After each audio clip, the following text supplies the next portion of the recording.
and so I'd just like to get into that.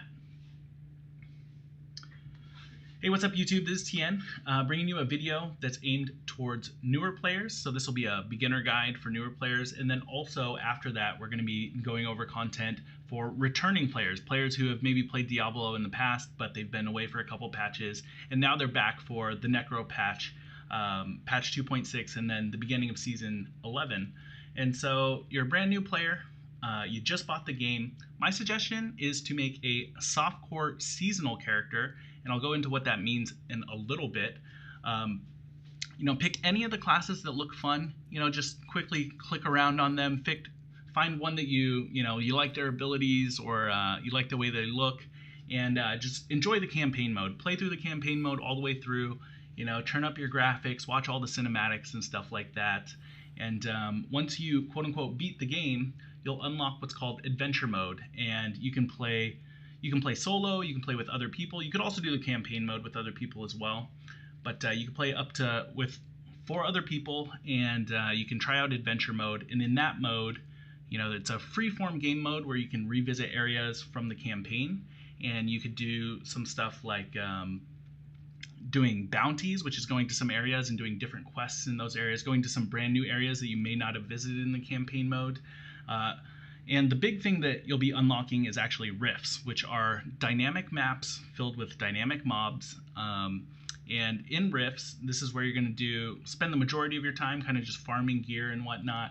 And then there's this concept of greater rifts later, which are my favorite part of the game, where you kind of go through the entire regular rift without picking up any gear, and at the very end there's a big loot explosion, and you get all of your gear at the end, and you get legendary gems and the chance to level up those legendary gems if you completed it in the time frame. So I know that's a lot to take in for a newer player, but definitely just do what I said, which is play the campaign mode, pick a character that looks fun. Everything's relatively balanced. You'll be able to kind of clear of all that content. But now this next section of the video is actually going to be aimed towards those returning players, or players who are preparing for Season 11, and I'll get into that content here in a second. So the first thing you're going to want to do in Season 11 is to level up. And if you're starting out with everybody else right when it starts, which is July 20th, there's a couple really efficient ways to level up. You can do what's called the Massacre bonus way of leveling, which is you're trying to go to the Fields of Misery and get as many kills in a row as possible to get this Massacre bonus. And if you can get like 300 or 400 kills at a time, then you get a huge boost in experience. You're going to be looking for like flat damage rings, crafting the best two-handers you can get. And I've tested this, and you can get from 1 to 70 in the beginning of a new season in about 2 hours. So it's super fast. I don't actually do that method anymore. I usually play with a couple friends, and we just hop into rifts and we level up together. And as long as you're killing stuff, staying efficient, not spending too much time in town stashing around, you can level up just doing regular rifts or hard mode rifts, and get there in about 4 hours or so.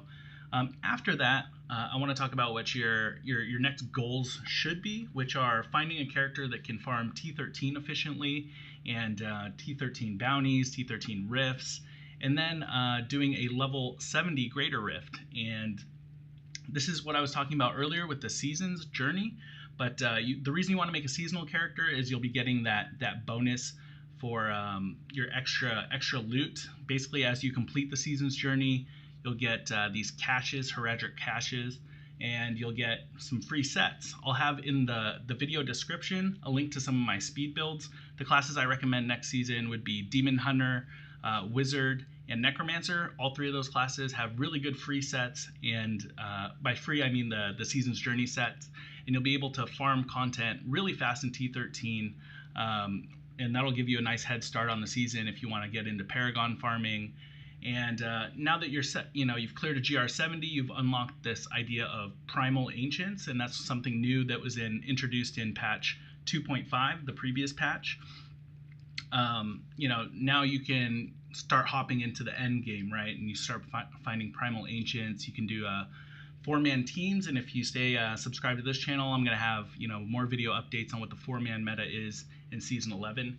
This is currently being filmed in the off season between Season 10 and Season 11. But for you returning players, some things that are new here in Season Season 11 in patch 2.6, we have, I guess the biggest change is the addition of challenge rifts, and I'll show you what those are right now. So let's go back. These challenge rifts are rifts that give you rewards, and if you beat this certain time, then you get this cash, which will give you bounty mats. So this is an alternative to doing bounties. I think it's a great idea. Blizzard's kind of introduced this as kind of a new game mode. So you might be familiar with campaign and adventure mode. If you've, depending on how many seasons it's been since you've come back, adventure mode should be familiar to you. But Challenge Rifts is brand new to season 11.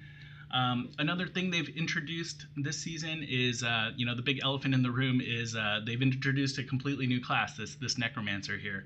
So, there's going to be a whole new leaderboard for Necromancers and a new meta that's around Necros. And I'll have some follow-up videos about, the speed builds and Greater Rift pushing builds for this Necro class as well. Some small quality of life changes they're doing is, when you do a solo Greater Rift, instead of waiting that 30 seconds after you've died, you can just subtract it from your Greater Rift timer so you can get back to killing monsters faster. Really like that change. Some other quality of life stuff. In the last patch, they added the armory. And so you can quickly switch your sets out. You don't have to make multiple characters for, farming T13s, one for Greater Rift pushing. You can just have the same character and then have their armory switch out their gear. And so, I talked about Primal Ancients, which are perfect ancient items. That's new. And then also specific to 2.6, so that was more 2.5 stuff. Specific to 2.6, we also get kind of new map textures and new bounties as well. So you guys will see those in season 11. Anyways, I hope you enjoyed this video. If you guys have any questions or comments, feel free to leave them below and I will try and respond. And good luck in season 11. Talk to you guys next time.